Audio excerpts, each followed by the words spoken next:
Right बेटा, अब देखते हैं।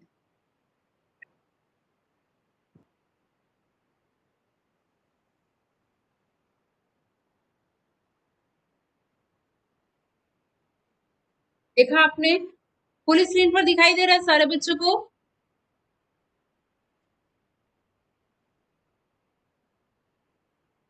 आवाज तो आ रही है ना मेरी? सुन पा रहे हैं मुझे बच्चे? Yes ma'am. देखेंगे language practice page number 58 lesson 8 की है, ठीक है? अपनी बुक में मिलाइए, जो बुक ना लिए हो बच्चे वो स्क्रीन पर देखें। स्टडी दीज सेंटेंसेस, ये जो सेंटेंस दिए हैं इनको आपको पढ़ना है। Forget this failure as it was essential to lead you your destined path.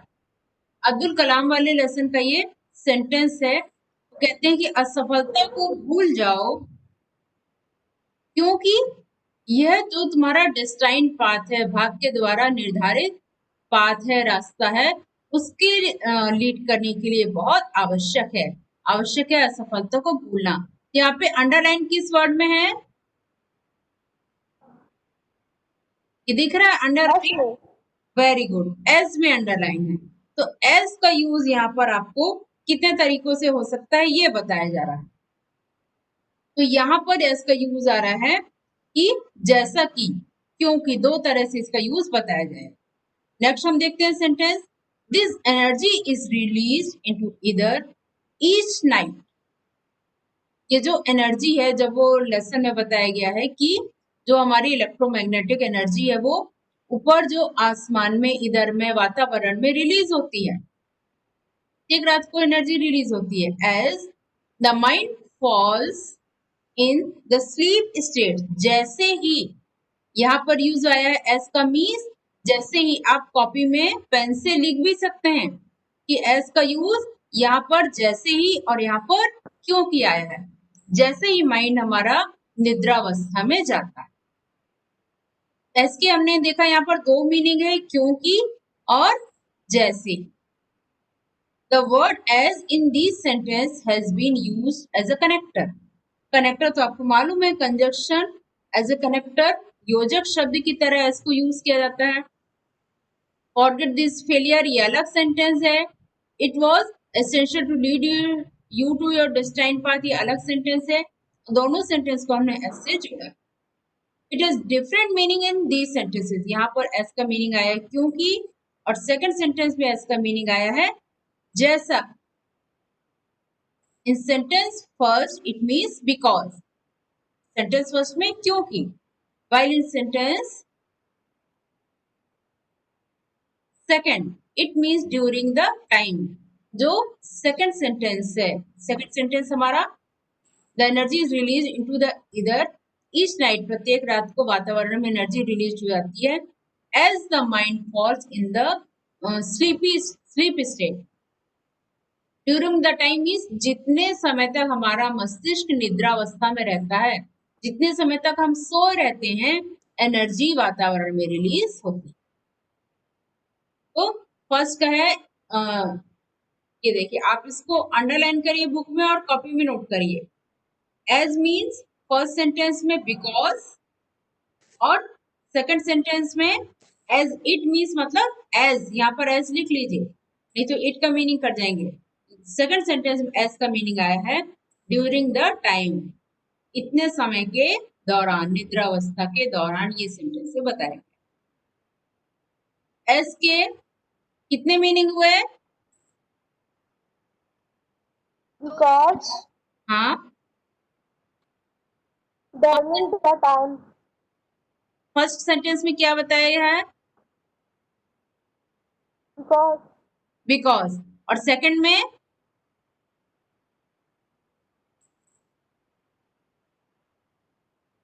During the time, इतने समय के द दौरान। टाइम। ठीक है, तो अब इन्हीं को हम एग्जांपल्स में देखते हैं। Now look at this examples. During the time. Meera heard the news on the radio. Meera ने रेडियो पर न्यूज सुनी। As, while, as oblique while, मतलब या तो एज यूज करिए या फिर while. She was driving home, जब वह घर जा रही थी। एज या वाइल मतलब दोनों का यहाँ पर यूज हुआ है ड्यूरिंग द टाइम। घर ड्राइविंग होम, घर ड्राइव करके जब वो जा रही थी उस दौरान, घर जाने के दौरान मीरा ने यह न्यूज रेडियो पर सुनी। एज या वाइल दोनों का यूज कर, दोनों मतलब या तो एज का या फिर वाइल का। और यहाँ पर इसका मीनिंग आ रहा है ड्यूरिंग द टाइम, उतने समय के दौरान, घर जाने के दौरान मीरा ने न्यूज रेडियो पर सुनी। अब एस का ही नेक्स्ट एग्जांपल देखते हैं। यू हैव टू वेट, तुम्हें वेट करना पड़ेगा, तुम्हें वेट करना है। Until the signal is green, जब तक कि सिग्नल ग्रीन ना हो जाए। यहाँ पर अंटिल का यूज किया है दोनों सेंटेंस को कंबाइन करने के लिए। और अंटिल का मीन्स यहाँ पर क्या आया है, up to the time of, जब तक कि, इतने समय के लिए, जब तक कि सिग्नल ग्रीन ना हो जाए आपको वेट करना पड़ेगा। तो अंटिल मीन्स यहाँ पर हुआ up to the time of. Time कौन सा बताया है, सिग्नल ग्रीन होने तक। ठीक है, तो अंटिल मीन्स यहाँ पर आया तक, हिंदी में तक। अब थर्ड सेंटेंस देखते हैं। You have learn many things, ने बहुत सारी चीजें सीखी हैं। सिंस यहाँ पर एक होता है अपन जब परफेक्ट कंटिन्यूअस टेंस में सिंस का यूज करते हैं, और यहाँ पर ये परफेक्ट में यूज हुआ है लेकिन टाइम इंडिकेटिंग वर्ड्स। तो टाइम इंडिकेटिंग वर्ड सिंस मतलब टाइम बताया उसमें, कब से तुमने ये चीजें, बहुत सारी चीजें सीखी हैं। Since you join the school, जब से तुमने स्कूल ज्वाइन किया था। तो सिंस यहाँ पर आया फ्रॉम द टाइम, उस समय से। भूतकाल में जब टाइम का यूज करते हैं इतने समय से, तब हम सिंस का यूज करते हैं। तो ये हमेशा इसका use from the time, past time के लिए ही यूज बताया जाता है कि पास्ट टाइम से अब तक। जब से आपने स्कूल ज्वाइन किया था, आप क्लास 6 में पढ़ते थे, जब से आपने ये स्कूल ज्वाइन किया था, अब आप 10th में आ गए हैं। तो जब से आप 6 में पढ़ते थे तब से अभी तक आपने इतने सालों में बहुत सारी चीजें सीखी हैं। ये पास्ट से प्रेजेंट तक आए हैं। देखिए ये पास्ट इंडेफिनिट का सेंटेंस और ये प्रेजेंट परफेक्ट का सेंटेंस है। तो ये भूतकाल से वर्तमान काल तक आए हैं, इस समय से अब तक, इसलिए यूज हुआ है सिंस। ठीक है, ये आपको क्लियर हो गया। As, Yes, sir. while, until, since। अब आपको करना है exercise.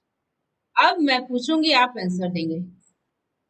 Fill in the blanks with suitable connectors from the brackets. Brackets में कनेक्टर्स दिए हुए हैं, कनेक्टर्स मीन्स कंजक्शंस, और आपको इनको फिलअप करना। I could not watch the whole movie, मैं पूरी मूवी नहीं देख सका था। I fell asleep, the film के During, दौरान में सो गया। क्या फिल होगा यहाँ पर, during, during,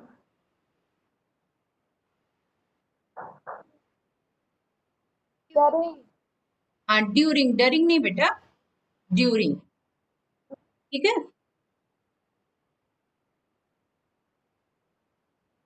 India was not independent,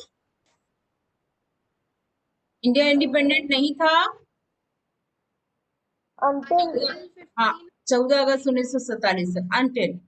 Mohan met his friend, Mohan अपने फ्रेंड से मिला था। He was on a holiday, जब वह हॉलीडे till, पर था। क्या होगा, valley, while,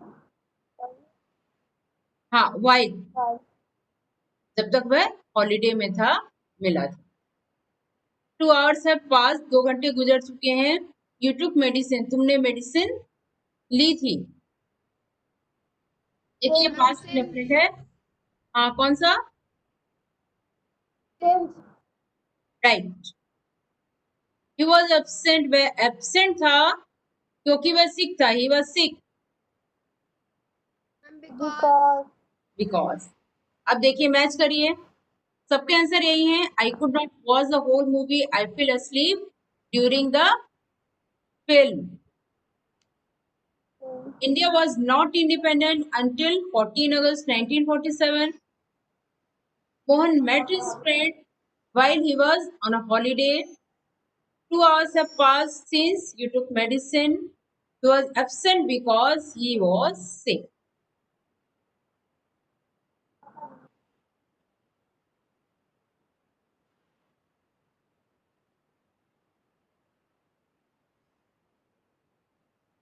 सबको ये समझ में आ गया है? Yes, sir.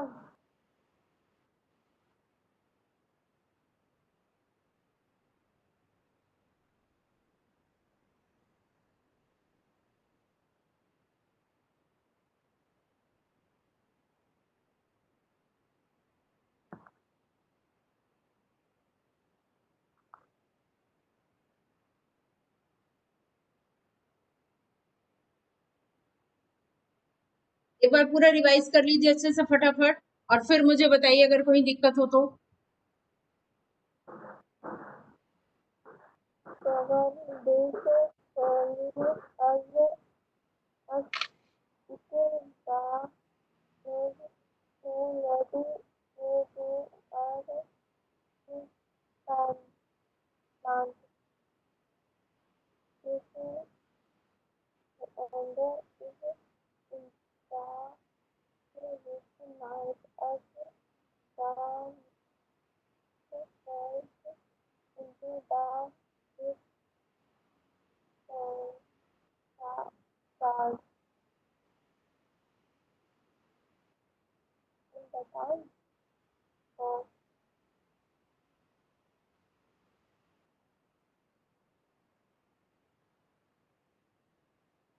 रिवाइज हो गया सबका? yes sir जिसका भी मैं नाम बोलूंगी वही लड़की आंसर देगी, ठीक है? Ashi Tripathi. yes sir I could not watch yes the sir whole movie. I fell asleep. ma'am और फर्स्ट में क्या फिल होगा? मैं मूवी पूरी नहीं देख सका था, मैं मूवी के दौरान सो गया था। ड्यूरिंग, during ठीक है? सेकंड आंसर शताक्षी भारद्वाज देंगी। इंडिया वॉज नॉट इंडिपेंडेंट 14 अगस्त 97 तक 1947 14 अगस्त 1947 तक इंडिया इंडिपेंडेंट नहीं था। What will be the answer? फिर से बोलिए शताक्षी। राइट, अंतिम। प्राची गुप्ता, आपका नंबर है अब, आप आंसर देंगी। Mohan met his friend, Mohan अपने फ्रेंड से मिला था। Blank, he was on a holiday, वह हॉलीडे पर था।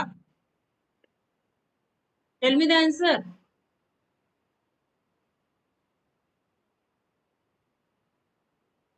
प्राची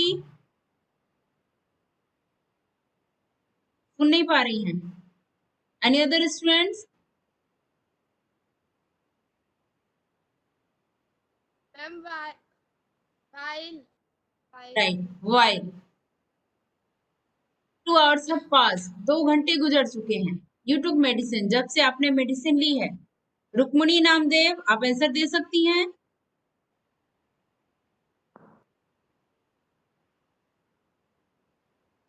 रुक्मणी भी आंसर नहीं दे पा रही हैं, या फिर आवाज नहीं आ रही है। हाँ, क्या होगा बेटा? Right, since he was absent, वह एब्सेंट था। ही वॉज सिक, क्योंकि वह बीमार था। What will be the answer? cause right, because. ये सबको समझ में आ गया ना? yes sir एक बार इसका स्क्रीनशॉट ले लीजिए, या फिर इसको बुक में फिल कर लीजिए। बुक में अगर फिल करेंगे तो आप पेंसिल से फिल करेंगे, और कॉपी अगर लिए हैं तो कॉपी में आप पेंसिल, ठीक है? मैम बोलिए इसमें का करूँगी तो ये सबको समझ में आ गया ना? yes sir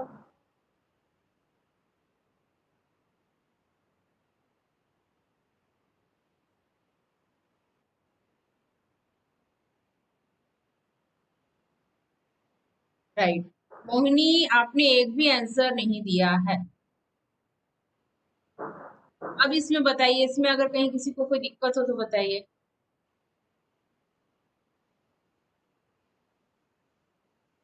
मोहिनी का तो वीडियो भी ऑन नहीं है।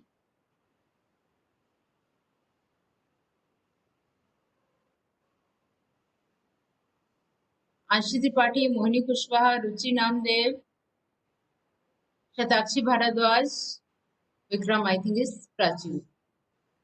ये आपको क्लियर हो गया? अच्छा, इसके पहले जो क्लास हुई थी यस मैम। उसमें कुछ पूछना है?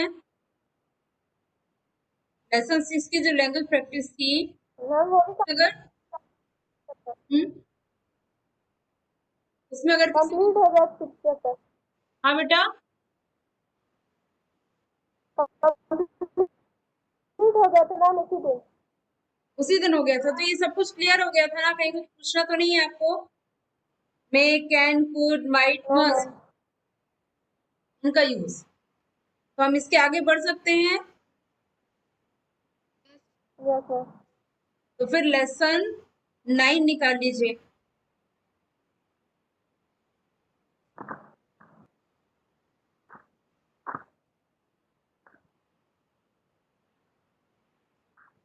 ठीक है, लैंग्वेज प्रैक्टिस हम देखते हैं। अब इसमें आपको जीरंड और इन्फिनेटिव, ये आज की क्लास में मैं डबल नहीं करूंगी, जितना करना था वो आपको हो गया, उतने ही आप कंजक्शन सी अच्छे से सीख लीजिए। पर ये नेक्स्ट क्लास में जाएगा, पर एक इंट्रो हम आपको पहले से दे दें, ताकि आप इसको पढ़कर सॉल्व करके रखेंगे, और जो भी आपके हार्ड पॉइंट्स होंगे उनको हम उस दिन लेंगे। आप सबसे पहले देखिए, लैंग्वेज प्रैक्टिस में सेंटेंस दिए हुए हैं और आपको उनकी स्टडी करना। ठीक है, फर्स्ट है, I rush to occupy my seat. मैं अपनी सीट पाने के लिए रश, दौड़ा था, बिल्कुल हौच पौच मचा दी थी। Second, I finish reading. मैंने पढ़ना समाप्त कर दिया। Third one, reading the news, he felt disappointed. ये न्यूज पढ़कर वह निराश हो गया। अब सेकंड वाले सेंटेंस को देखिए, आई फिनिश रीडिंग।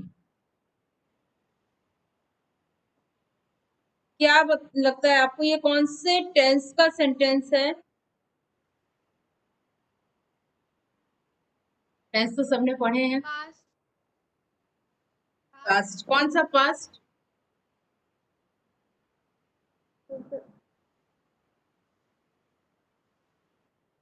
पास्ट में सिंपल है या कंटिन्यूअस है या परफेक्ट है या परफेक्ट कंटिन्यूअस है? सिंपल वाला। सिंपल वाला, राइट। आप ये बताइए, रीड में आईएनजी क्यों लगा है? अभी तक आप बहुत अच्छे आंसर दे रहे हैं,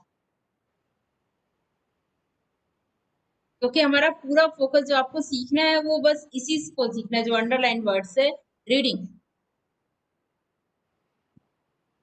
तो रीडिंग का मीन्स क्या होता है? हम पढ़ते हैं। हाँ, रीड मीन्स होता है पढ़ना, है ना? वर्ब। रीडिंग मीन्स पढ़ना हाँ, पढ़ रहा। लेकिन यहाँ पर यही आपको बताया गया है, जीरण जब कई वर्ब ऐसे होते हैं जब उनमें आईएनजी जोड़ देते हैं, तो वो वर्ब नहीं, आई फिनिश रीडिंग, मैंने पढ़ना समाप्त कर दिया था, मैंने पढ़ना फिनिश कर दिया था। तो ये जब वर्ब में आईएनजी लग जाता है और वो एज ए वर्ब नहीं यूज होते। अभी आप ज्यादा ग्रामर पर मत जाइए, सिर्फ इतना जाइए कि वर्ब में आईएनजी लगता है और वो एज ए वर्ब नहीं यूज होते, क्योंकि यहाँ पर वर्ब क्या है? फिनिश्ड। आई आपका सब्जेक्ट, इसमें लिख लीजिए आप, आई जहां लिखा है उसे पेंसिल से लिख लीजिए एस, तो आपको याद रहेगा कि आई सब्जेक्ट है। फिनिश्ड आपका वर्ब है, एमवी लिख लीजिए, मेन वर्ब। और रीडिंग जो है वो जीरंड है, तो जीरंड के बारे में आपको पढ़ना है। ये इन्होंने थर्ड सेंटेंस बताया, रीडिंग द न्यूज, न्यूज पढ़ना, न्यूज पढ़कर, ही फेल्ट डिसअपॉइंटेड, वह निराश हो। अब नीचे जो डिस्क्रिप्शन दिया गया है उसको हम देखते हैं। In sentence first I rush to occupy my seat, इसमें ऑक्यूपाई के पहले टू लगाया। I rush, sentence first I rush is a finite verb, verb finite और इनफिनिट। हिंदी में आपने क्रिया के प्रकार पढ़े, सकर्मक क्रिया, कर्मक क्रिया पढ़ा है हिंदी में। तो हिंदी ग्रामर अगर आपने पढ़ी है तो इंग्लिश में उसको रिलेट करना आसान हो जाएगा। अगर नहीं पढ़ा है तो नेक्स्ट क्लास में उसको पढ़कर रखिएगा, ठीक है। वो आई थिंक 7th में होगा, तो मैं आपने ध्यान नहीं दिया। उसी तरह से यहाँ भी फिनिट इनफिनिट इसमें जाएगा। तो फिनिट वर्ब जो है वो रस्ड, मैं दौड़ा। while to occupy, ऑक्यूपाई करने के लिए, सीट पाने के लिए, is not a finite verb, ये finite verb नहीं है। It has been used as the object of rust, ये ऑब्जेक्ट की तरह यूज है। मैं दौड़ा, किसके लिए दौड़ा, क्यों दौड़ा? दौड़ने का मैंने कर्म किया, दौड़ने का काम किया, वो किस लिए किया? इसका उद्देश्य क्या था दौड़ने का? सेंटेंस को देखकर बताइए। दौड़ने का उद्देश्य था सीट ऑक्यूपाई करना। अब बस में चढ़ते हैं तो जल्दी जल्दी जल्दी जल्दी हड़बड़ी में भागते हैं कि देखते हैं कि कहाँ सीट खाली है। और अगर आप आगे से चढ़े और पीछे या मिडिल में सीट खाली है तो आप भागते हुए जाते हैं वहां तक सीट ऑक्यूपाई करने के लिए। तो आपका जो दौड़ने का उद्देश्य, भागने का उद्देश्य होता है सीट ऑक्यूपाई करना। तो सीट पाने के लिए मैं दौड़ा। तो यहाँ पर to occupy as a object use हुआ है, जबकि रस्ट आपकी मेन वर्ब है और ये फिनिट वर्ब है। इसमें कोई कर्म सकर्मक, मतलब जिस कर्म का कोई उद्देश्य होता है, तो ये यहाँ पर जुड़ा। It has been used as a object of rush, hence it works as a noun. तो यहाँ पर ये नाउन की तरह यूज हुआ है। इसके आगे जो बता रहे थे विजिरन, such uses of words are known as infinitives, इसको अंडरलाइन कर लीजिए, इनफिनिटिव्स।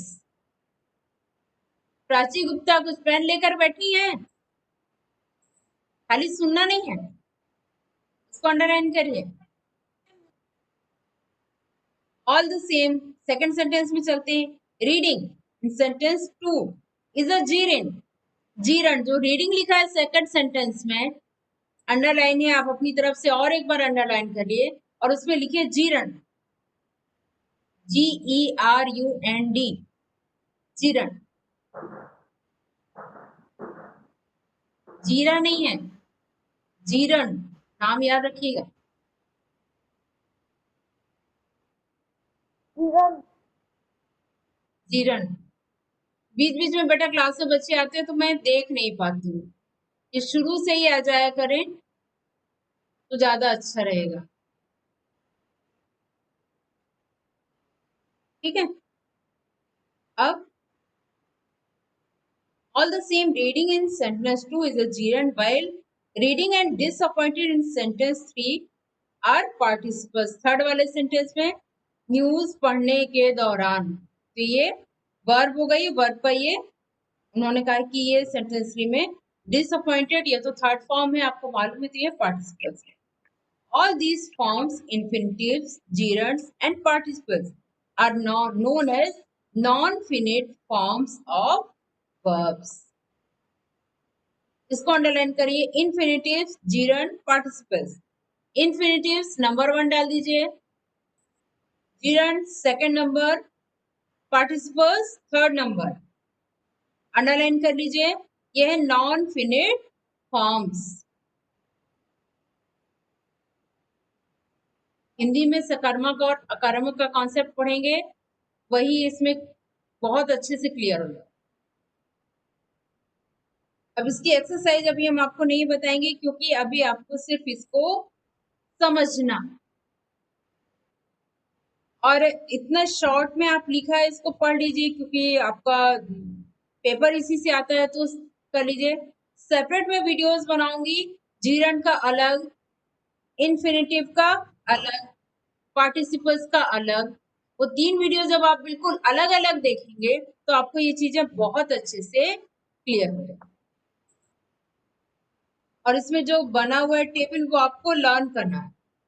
Verb followed only by Jiran, page number 71 पर बना हुआ है ना, वर्ड्स लिखे हुए यस हैं, सर। नंबर डालकर एक बार पढ़ लीजिएगा कि इनमें आईएनजी लगता है। इन्फिनेटिव आगे टू किस में लगता है, सब में नहीं लग जाता है कि जिसमें चाहा आपने टू लगा दिया, उसके भी वर्ड्स दिए हुए हैं जिनके आगे टू लगेगा। तो आप रट नहीं सकते इनको, आप प्रैक्टिस कर सकते हैं। और जितनी ज्यादा आप प्रैक्टिस करेंगे तो फिर आपको इनको याद नहीं रखना, वो आपको अपने से याद हो जाएगा। तो अभी आप इतना याद रखिए, टू गो ये इन्फिनेटिव होगा और गोइंग जीरन। जो आईएनजी वाले words as a noun use होंगे या एज ए ऑब्जेक्ट यूज होंगे वो जीरन कहलाएंगे, और टू लगाकर जो वर्ड होंगे वो इन्फिनेटिव कहलाएंगे। अभी आप सिर्फ इन्फिनेटिव और जीरन इनको पहचानना सीखिए। टू गो ये क्या होगा, इन्फिनेटिव होगा या जीरन होगा या पार्टिसिपल होगा? Who will give the answer?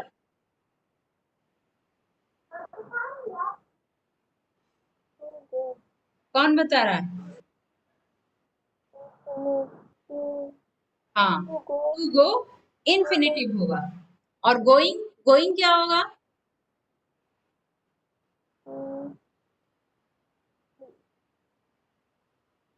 मैंने बताया था कि आईएनजी वाले जो वर्ड्स होंगे वर्ब में आईएनजी लगाएगी लगाया जाएगा तो वो क्या बनेंगे?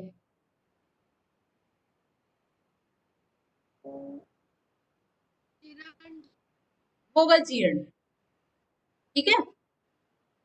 वो में आईएनजी लगा दिया हमने और उसको हम वर्ब की तरह नहीं यूज कर रहे हैं, वो कहलाएगा Jiran. Bot,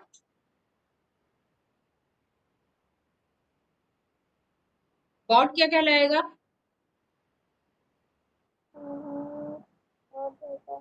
bye bot, bot, bot कहलाएगा पार्टिसिपल, थर्ड फॉर्म पार्टिसिपल। तो इसको पी करके लिख लीजिए यहाँ पर। बहुत अच्छा एग्जांपल है आपके समझने के लिए। सबसे पहले दिया है बाइंग, बाइंग क्या है? Infinitive, gerund, participle. क्या है buying? Gerund. Bought participle. To buy infinitive. Infinitive. ये सबको क्लियर हो गया ना? अब फटाफट आंसर दीजिए। डिलाइटिंग,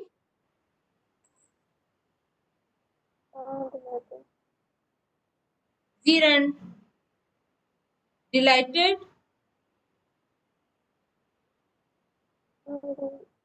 participle, to delight, infinitive. Infinitive. जल्दी जल्दी आंसर दीजिए। Returning, gerund. Gerund, to return, infinitive. Infinitive, to celebrate, infinitive, celebrating, participle. Gerund, ING वाले जीरन है। अच्छा नेक्स्ट पेज में चलते हैं, फटाफट बताइए। Living, gerund. Gerund, to leave, infinitive. Infinitive, making, gerund. Gerund, to make, infinitive. Infinitive, to keep, infinitive. Infinitive, keeping,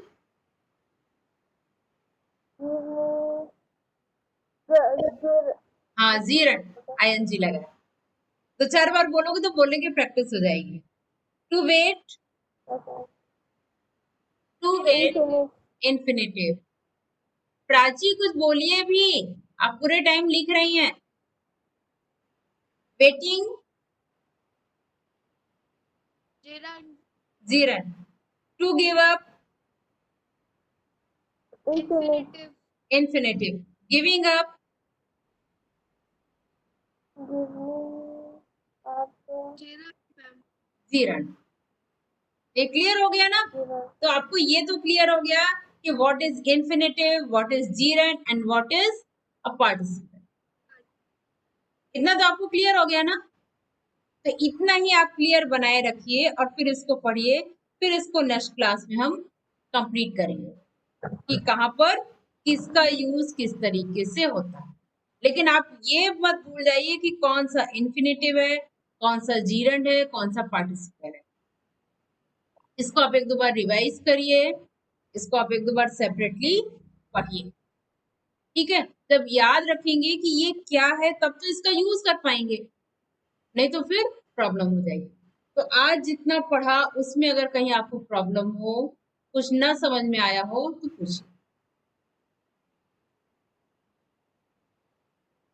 एक बार पूरा रिवाइज कर लीजिए।